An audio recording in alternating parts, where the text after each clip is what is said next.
I don't know about you, but growing up, my parents never once apologized to me for anything.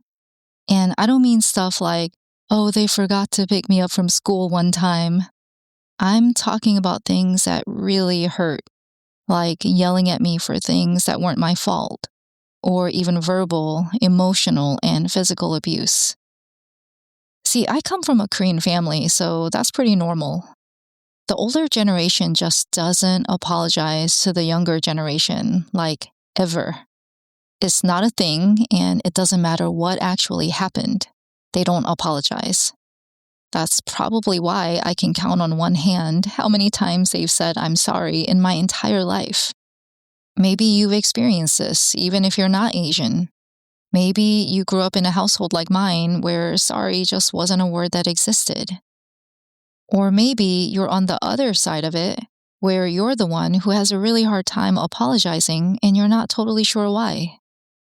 Either way, today I'm talking about why some people can't apologize, my 2 cents on how to understand apologies, and why they're so crucial to building relationships that last.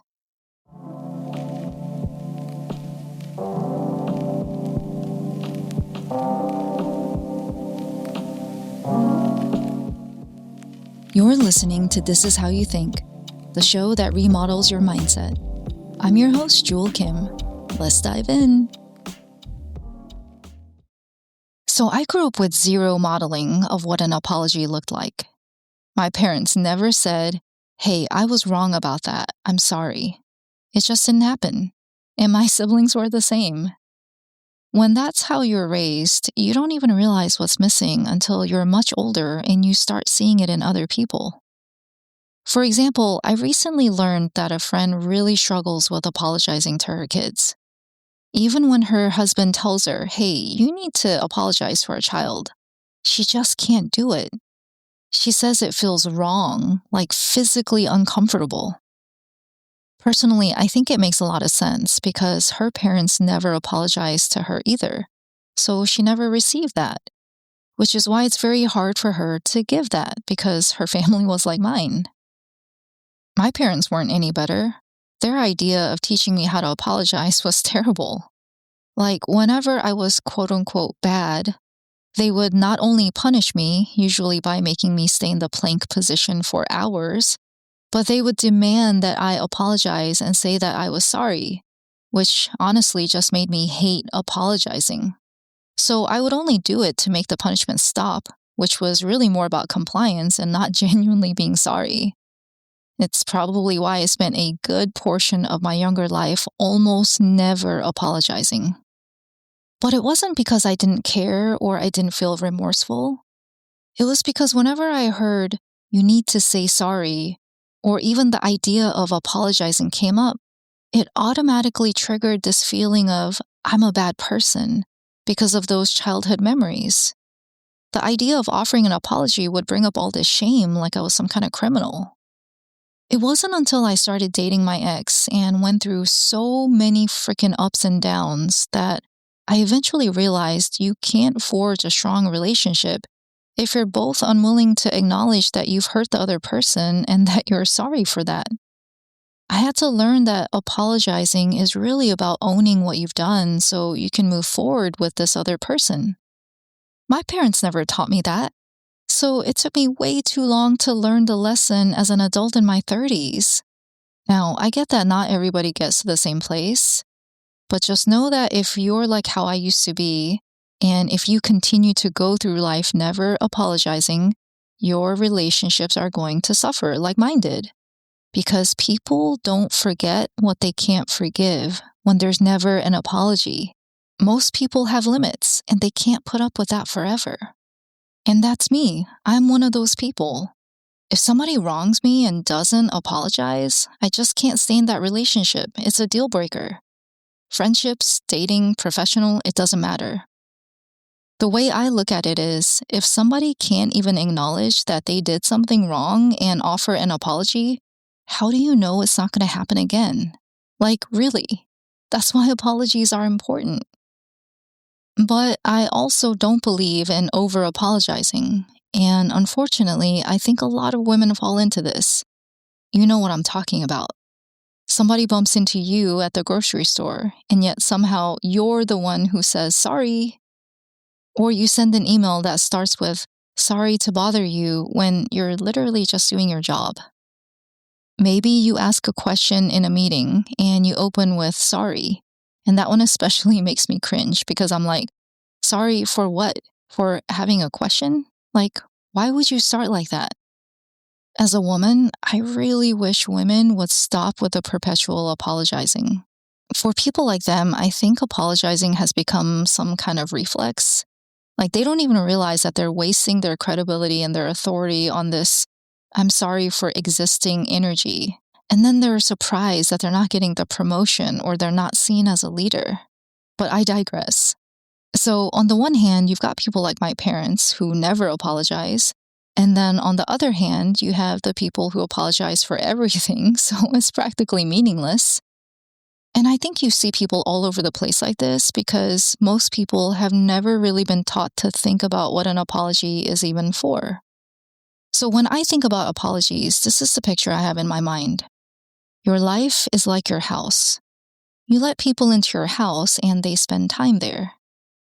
The longer people spend time with you, inevitably they're eventually going to cause some damage. They might knock something over or spill something and make a mess. Some of them might even put a hole in the wall or get drunk and puke on your carpet. Apologizing is like noticing the mess and saying, oh man, I broke that. Let me help you fix it. They help you repair or replace what got broken. The people who never apologize, they're the ones who come into your house, they break stuff, they trash your place. After a while, you're standing in your house, looking around at this wreckage that they're not helping you with, like any part of it. So at some point, you stop having them over, right? But what do you do when you're dealing with family or other people you can't cut out of your life, and they don't seem to understand this? Well, that's my parents. And if you had told me 10 years ago that my parents would ever apologize to me, I would have said you're crazy. But in the last 5 years, something has changed. They've actually both given me apologies for small and big things, like last year when my mother got really upset at me and told me I'm not her daughter. She called me later that night to tell me how sorry she was, and I was surprised, right? My dad and my brother had both told me, don't ever expect her to apologize. She will never do it. But here we are. I thought about this a lot, like why the change? And it might be because I apologize to them. When I mess up with my parents, I make sure they know that I'm genuinely sorry and I try to make it right. And maybe over time, that taught them that apologizing was okay and that it's not about who's wrong or who wins. Apologizing has really made our whole house stronger. Now, I know I'm lucky that my parents have changed. I've had so many of my friends tell me, well, you can't teach an old dog new tricks, and yet my parents have shown me so many times that that's just not true. But I'm not going to sit here and say that everybody out there is like my parents. Obviously not. And there's a reason so many of us go no contact with certain family members.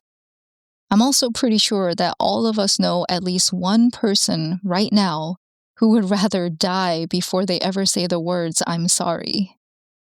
And that's really hard because then it's up to you to navigate the balance between accepting people for who they are, but also understanding what you need in a relationship so that you can feel good too. The thing is, you're allowed to require apologies to set things right in your relationships. And you're also allowed to stop apologizing for things that were never yours to own. Both of those things can be true. It's up to you to define that in a way that feels right for you, and I'm still figuring that out every day. What helps me is understanding that no one is born just knowing how to give an apology. It's a skill everyone can learn. Some of us are taught early on how to do it and how to do it well. I wasn't, and I had to figure it out on my own. And unfortunately, not apologizing is also a skill that too many of us have learned, and we don't see the damage it's causing in our relationships. The really cool part is that once I stopped holding back on apologies, it didn't just improve things with my parents. Every other relationship I had got better almost immediately. I think that happened because I started asking myself, have I done everything I can on my part? And if I haven't given an apology, well, that's the first place to start. When I offer an apology, I'm signaling that I want to stay in this relationship and that I'm willing to take responsibility for my actions and make things right. Whenever I do that, I find that more often than not, people are willing to meet me in the middle.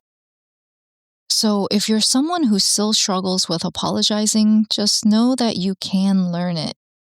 And giving apologies doesn't make you a small or weak or bad person in any way. If anything, it shows that you care about the other person. And if you're the one who's waiting for someone else to apologize, maybe you don't have to wait for them. Maybe you can be the one who shows up with your hammer and nails first. Sometimes that's enough to change everything. All right, that's it for this week. If this resonated with you, send this to somebody who needs to hear it, or text the link in the description and let me know what you think. By the way, that link even lets you leave a voicemail, which is so cool. I'd love to feature you in an upcoming episode, so feel free to leave a comment or a question. As always, thank you so much for listening. And remember, I believe in you. See you next time.